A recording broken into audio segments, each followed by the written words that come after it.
The British Red Cross has been a lifeline for people in the UK and across the world for 150 years. Responding to humanitarian crises is what we do, and the coronavirus pandemic has been no exception. Like other organisations across the sector, our charity shops were forced to shut their doors and fundraising events had to be pulled. But thousands of our volunteers stepped up to help the nation get through this crisis, often while going through a difficult time themselves. While the NHS bravely fought the virus in hospitals, how did the strength and kindness of volunteers stop people from falling through the cracks?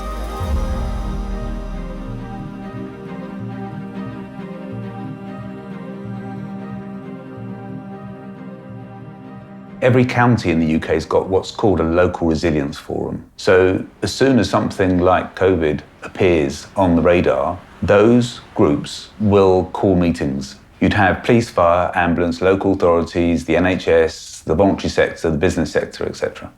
And the Red Cross is represented at every single one of those around the whole of the UK. Our first video had like 8 million views, and that was just a video on where to check for information about COVID. But where we sort of switched was when it became really serious, and I thought, right, okay, we've had, hand washing and reinforcing hand washing, but people are actually dying from COVID. This is a message for all of you from Italy. Don't underestimate COVID-19. A few weeks ago, our world changed and we were not ready for this. The COVID virus isn't just the flu. Our ambulances have done over 4,000 emergency services related to COVID-19. Every day, it's becoming normal to find out that a family member or a friend has the virus. Unfortunately, it's becoming normal to find out that somebody died. Under the Geneva Convention, every national society in the world has a duty, if you like, to act as an auxiliary to government if government needs that support. We've also got to have our own lens on that emergency and make sure that we are responding not always because we're being asked to, but because there is a need. During the first lockdown, London was the epicentre of COVID-19 cases. To help the NHS cope with the number of patients coming in and out of hospital, trained British Red Cross volunteers put themselves on the front line and ran extra ambulances. The night before the very first shift we did, we were told that this was going to be with COVID-positive patients. So suddenly there are phone calls to each person. How are you feeling about it? Initially, I was very concerned. I was worried that you'd literally walk outside the door and you'd catch it, or go to work and you'd catch it. I discussed it with my family. They supported me and they're very pleased to say they know it gives me sort of a sense of purpose. Ready? All good? We never know whether a person is 100% positive or 100% negative, so protective personal equipment on for all patients. We treat everybody as if they are positive. If you want some water or something, we'll make sure you're settled. My dad was a prisoner of war for 4 years. And when the parcels came, food parcels came, it came through the Red Cross. So they do a damn good job.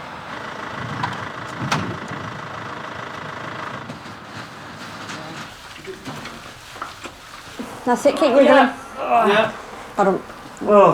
That's it. You don't have to worry about it. We'll leave that there in case you want to. So I leave you with those? Yeah.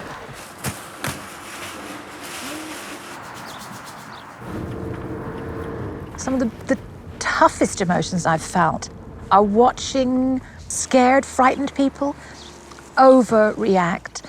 People shout out of windows, "You can't bring them back, take them back."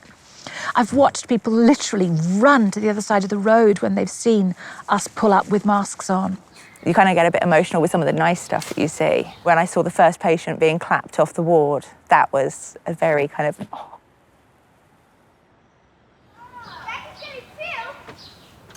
Upstairs, they're at the doorway waiting for you. Look. All right. Yeah. Shall we go in and find you a seat? You're okay. Do you want to come out for the day with us? Would you like us to get some more masks for you? That would be helpful, because it's hard to get some. No, it's where I spent time doing the tail lift. because it drips.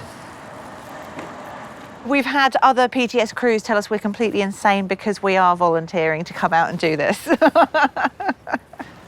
I think the windscreen's all right. It's definitely an unusual day. 5 patients is a lot for one shift, and 5 complex need cases as well, so it was a challenging but good day.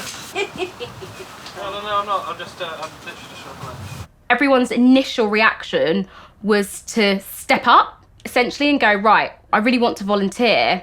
And it got to the point where we actually couldn't handle all the messages that were coming in because so many people wanted to be useful. If you can see the co-op in the distance there, that's where the queue was. And as I was driving down and thinking, oh my Lord, so many people and just one chemist queuing for what to them is vital medicine. Quite something to behold when, we've never been in this situation. I came and introduced myself to the pharmacist and told I was a member of the Red Cross and that we had time available to help. Brilliant. I mean, we get a lot of phone calls from people who are naturally worried about being able to get their medication, who've got nobody to pick it up or shielding so they can't come out of the house. And without them, our delivery driver wouldn't be able to cope with sheer amount of deliveries that we have to do every day. I think myself and Debbie just thought it'd be for a week or 2, but it has turned out to be every day for the past 12 weeks. With any emergency, we need to focus on people's needs, but we are already in those spaces, like we're in the hospitals already. We've got mobility aids equipment. Food is probably the one that we are less experienced in, food provision. I can't actually do a straight line. There we go.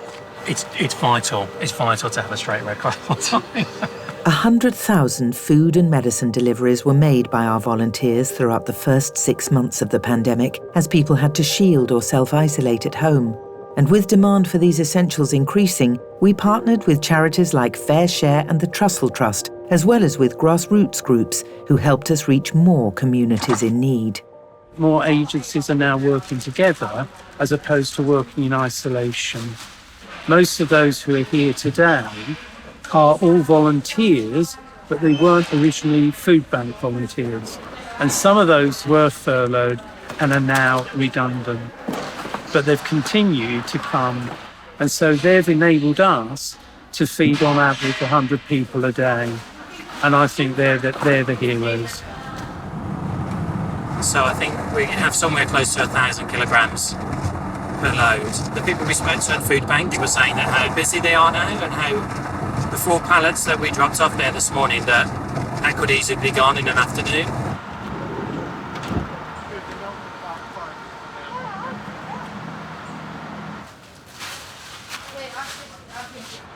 I think food outside of council run is so important in Oldham especially.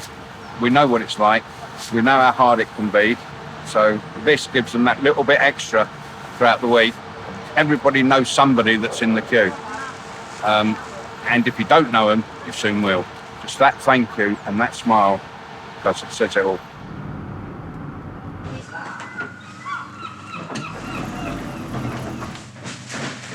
This contribution has helped tremendously. I've been with the food bank for 3 years and never known participation from the Red Cross. So, yeah, it's new for me.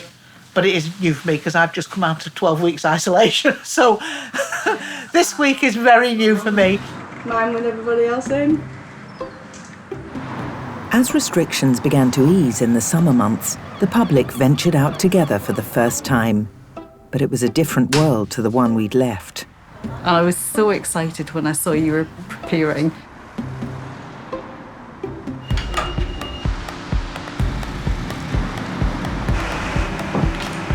It's good to be back to normal, eh? Oh, God.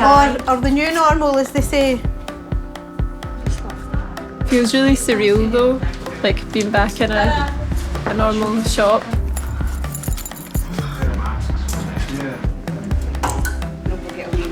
Two metres distancing.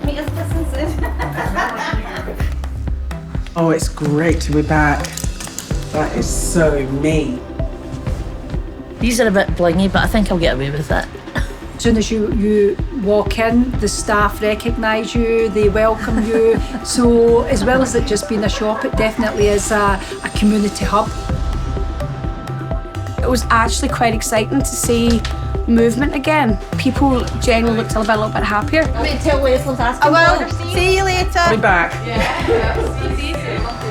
I think a lot of problems are going to arise. This lockdown is going to have a really massive knock-on effect with obesity, mental health issues and alcoholism. I just don't know how it could have come to this. I'm Mark, and in March this year I lost my job. But in the midst of these sunny days, a bleak picture was starting to emerge. The pandemic was taking its toll on people's incomes and jobs, and many across the nation were struggling to pay the bills or put food on the table. The decision was made to introduce a Hardship Fund for the first time. It was basic stuff that people need. It wasn't for the niceties, it was food, it was a cooker, it was a bed, that if we hadn't been able to support those people at that crucial time, what would have happened? So for me, the humanitarian aspect of the Red Cross wasn't abroad. It was in your street, it was in my street. So he has two problems here, doesn't he? He's unwell because he's got COVID. He's his wife's carer, and she has a heart condition. He needs a carer's assessment, doesn't he? Yeah. They've sent him home, so he's at home now to care for his wife and plus himself. Can't buy food. He's lactose intolerant, so special food. It's not just a normal food parcel. So we're finding self-referrals from people who we've never come across before. We're also having referrals from organisations who we don't normally have any links with. I think that's probably because the more people we help, the more people are going to know about us. So definitely people are turning to Red Cross in this time of need. Oh, yeah. Yeah, I'm going to get the cash card and put it on the table there, yeah? And then I'll swap it for the food, yeah? Thank you for the Red Cross, otherwise how am I supposed to protect my wife from getting the virus? The more fresh stuff are in those to get those in the fridge. The fact that people don't have any food, it can be shocking. Thank you very much. What is a little bit concerning is that people wait a long time before asking for help. Thank you for your help. No worries. We'd had a referral for a family of 6, that when we worked it out, they were living per person on about 40 pence a day.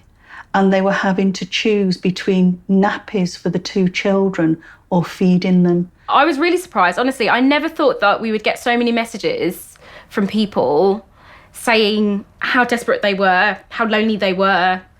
I stopped really doing anything that made me happy because I just felt like there was no point. You can't go out and go and see your friends. I was really struggling, not being able to see my friends and my extended family. You know, there's no rhyme or reason that you go to sleep and you wake up in the afternoon, and I realised that put me in quite a bad mental space. You know, the experience that people in lockdown now are experiencing in terms of not being able to see their nieces or see their cousins or see their uncles or see the extended family, that is the lifestyle of our service users.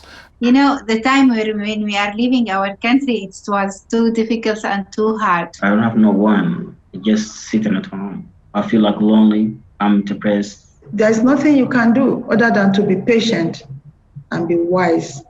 Because some days, what you will experience, you might feel like even dying. They have been accruing trauma across the journey because they have experienced the persecution, the direct support that we have always been offering to our clients through face-to-face. We hadn't realized the social space our clients use would be gone, and we had to change things very quickly. We may be facing the same storm, but we are not in the same boat.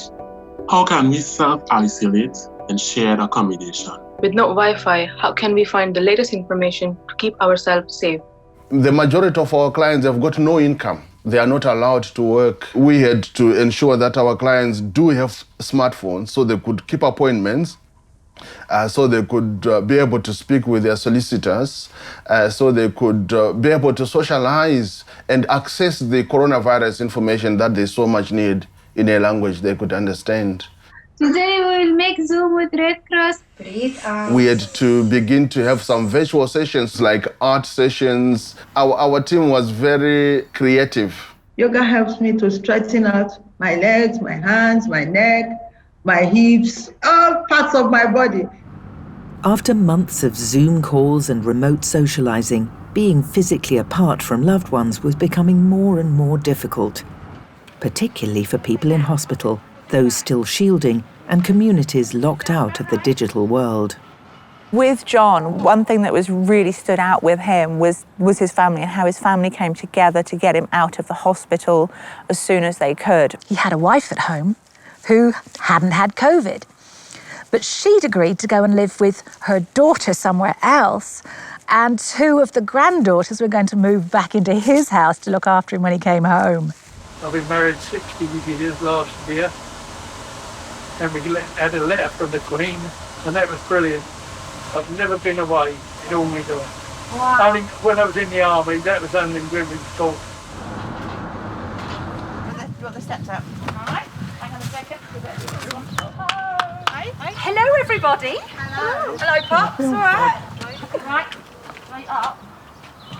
Probably going to sit down for a bit. Yeah. What do you want for tea? Pie mash. Honestly, ladies, thank you so much for everything you've done. That was quite touching.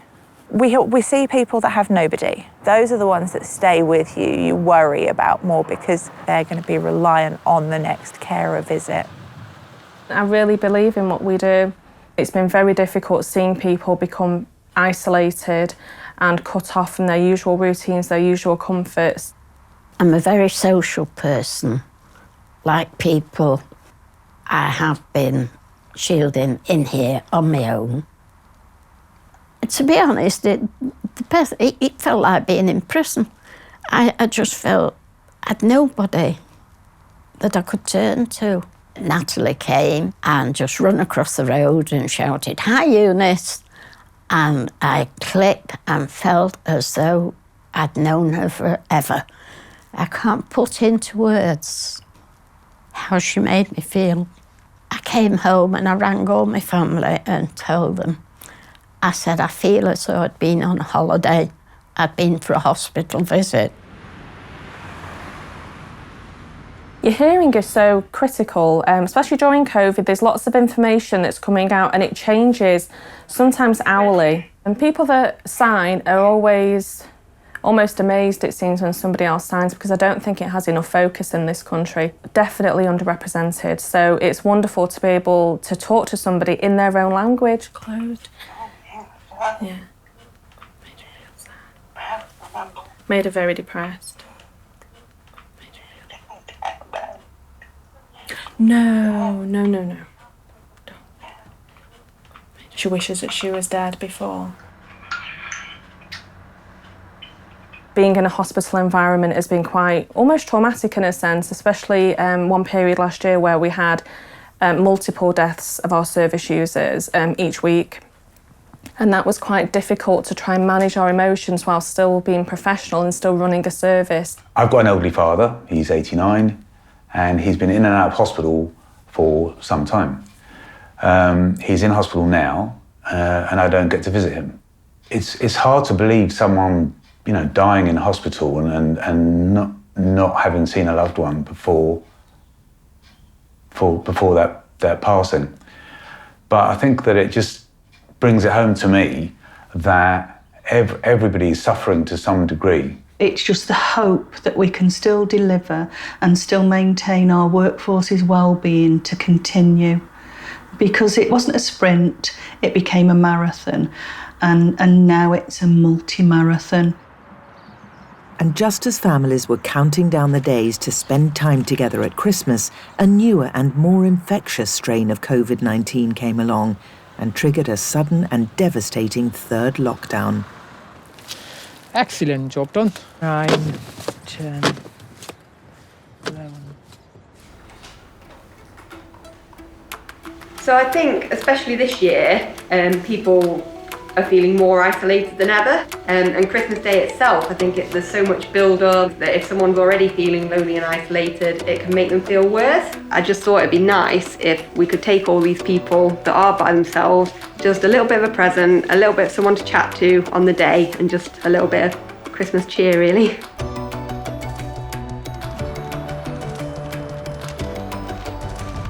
Hello, Merry Christmas. How are you doing? Oh, thank you, it's beautiful. Stand there and you stand there, we're far enough away. 1, 2, 3. Hey. You won that bit. People have got their own lives, just like you and me.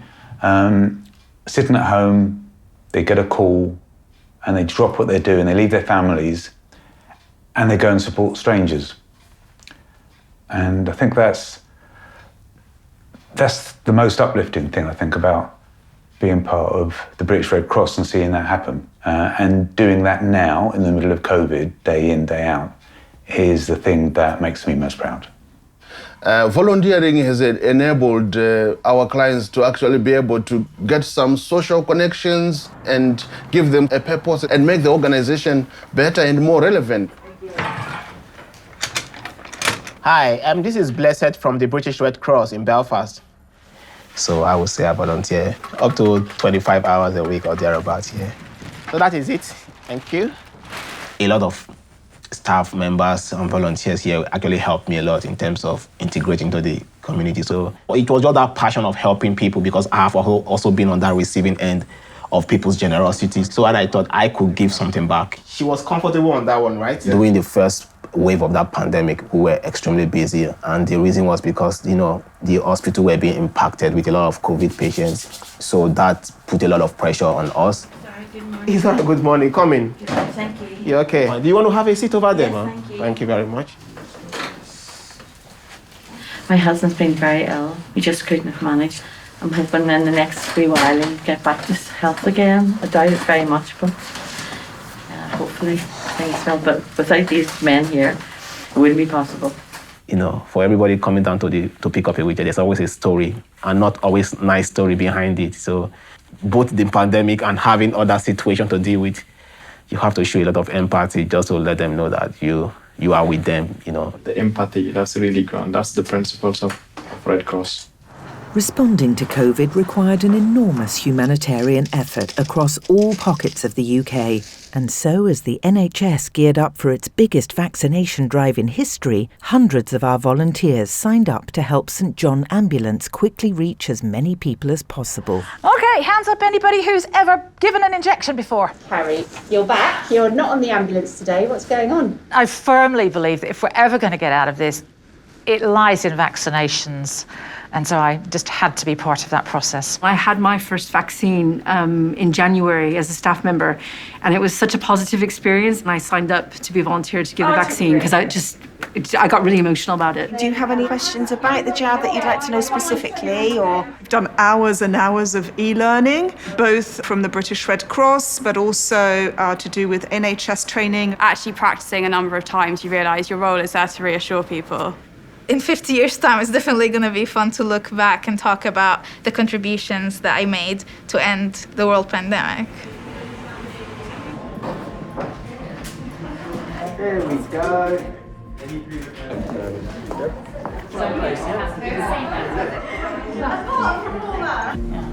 Yeah, it's been that tent was to see us around much because we're that busy. It's a massive team effort to do this compared to a normal flu campaign. The demand in primary care ever since COVID hit has been at the highest levels that I've known for 20 odd years. So therefore we're stretched already. To have support with the British Red Cross, with their team that they've sent, has been a great help. Danny and his wife Pat, they were the first people to get the vaccine in Trafford. Danny was a Holocaust survivor, and he was also an international sprinter, so I'm very excited and I'm just about to support them while they get the vaccine. Or you've had a second vaccination.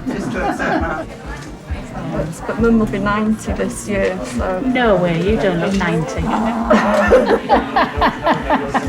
When we brought her the first time, I actually had a lump in my throat. I just felt so pleased that finally we were getting a vaccination. And now that she's had the second one, it's a real sense of relief, really, that, you know, in a couple of weeks' time she's going to be safe.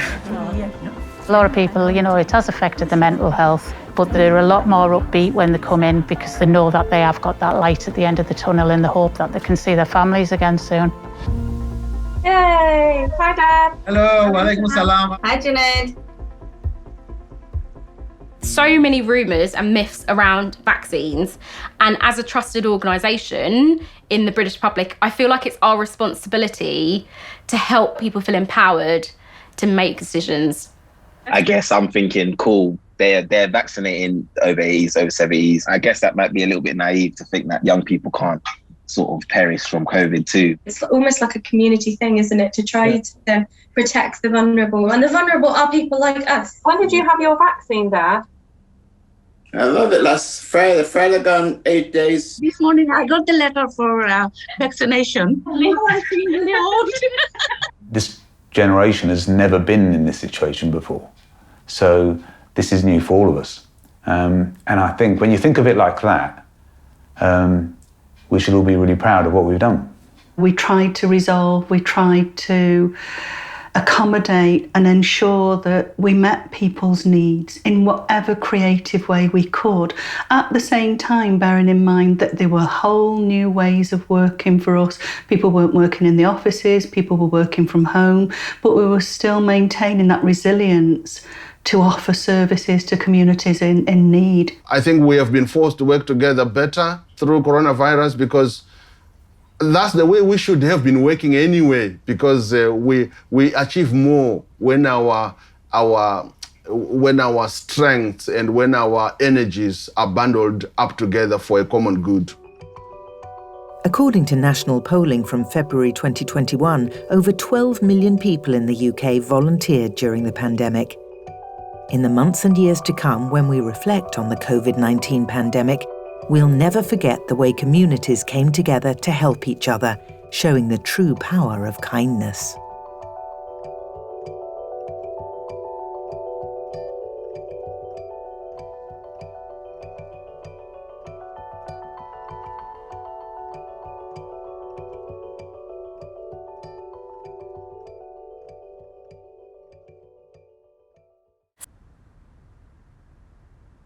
Someone's going to write some epic movie about this, and I actually can't wait to watch it and be like, I lived through that.